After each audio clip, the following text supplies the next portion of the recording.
Morning, ladies and gentlemen. Hope you're all well. Luke Mikic is the name of the channel. Just passed it, to be honest. A new one. Seems to know his economy and finances and that kind of thing is what we're talking about here. The video is called Breaking. The WEF just admitted they've lost control and bank freezes are coming.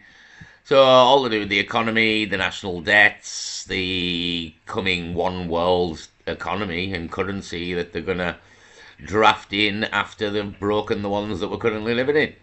So, yeah, just again, they've lost control and bank freezes are coming. So, as the opens up here with, if you've got any money, might want to listen to this.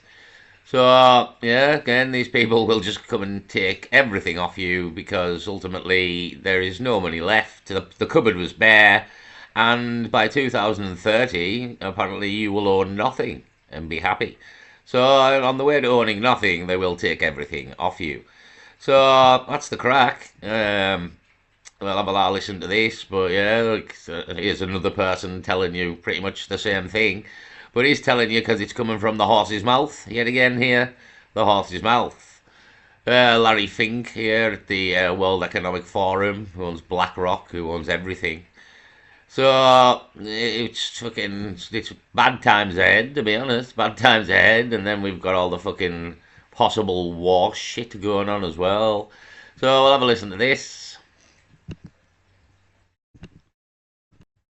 If you're somebody with money in the bank, you should probably know what our leaders were talking about at Davos this week at the annual World Economic Forum conference. Now, despite our leaders coming from all different places all around the world, they all agreed on one thing.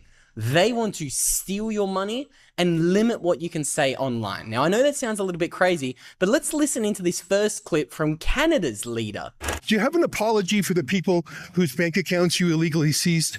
Are you still happy about it? Of standing up for Canadians. So you're confirming that accounts have been frozen. Are you still happy about it? Of standing up for Canadians. Are you proud of breaking the law?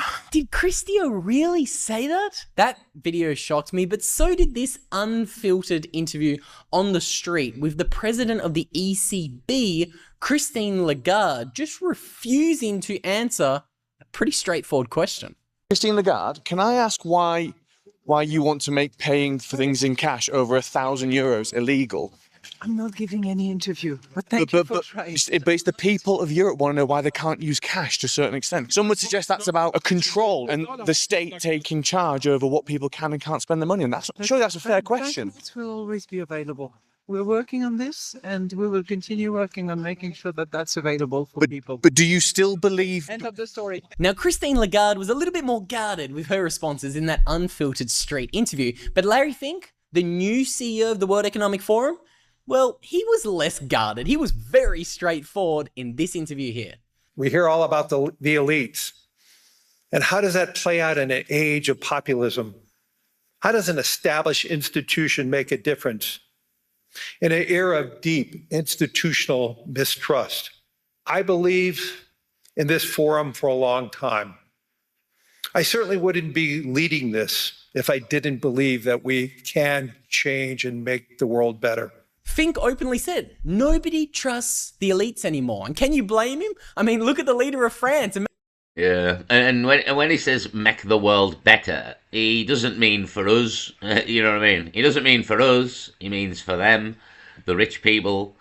So yeah, make the world better. All right. Does it look like we're going in the right direction here? It doesn't really look like we're going in the right direction to me.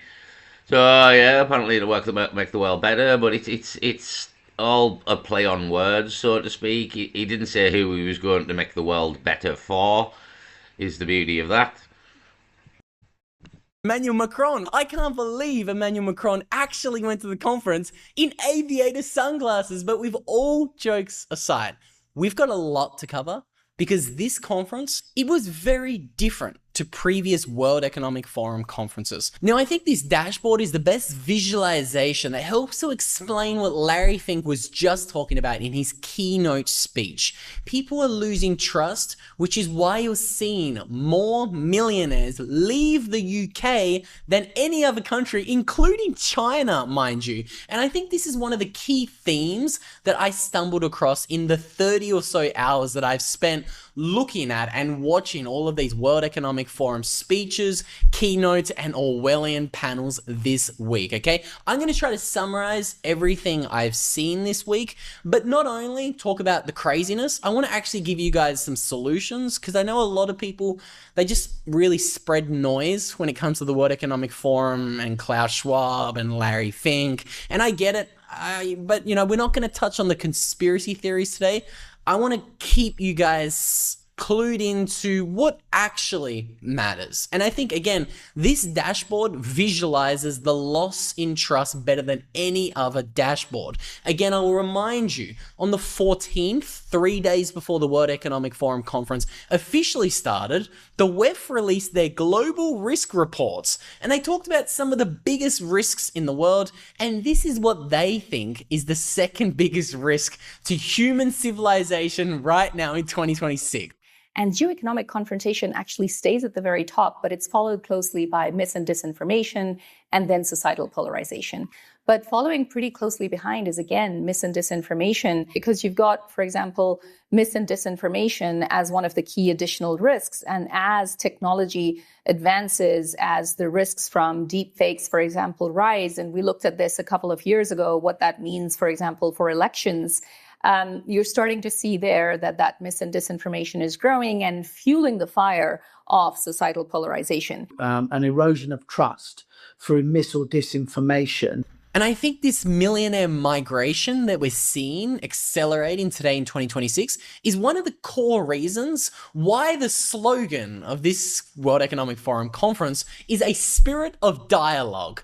They know that they've lost trust. They know that they're losing the grip on control. This is why the country's seeing the fastest outflow of wealth, capital, and millionaires are the same countries talking about imposing holding limits on digital money, and these are the same countries racing to advance digital IDs, and they're the same countries writing frameworks titled Executing a Bail-in, which come with this pretty little 4-step framework where they lay out exactly how they would bail in a depositor. That means freeze someone's savings. That is, of course, all happening in the UK, the one country that's seen the most amount of wealth leaving the country. Now, again, I do want to talk a little bit more about digital money and the threat of CBDCs and digital IDs that will be coming to a country near you a little bit later on in the video. The other big theme I want to talk about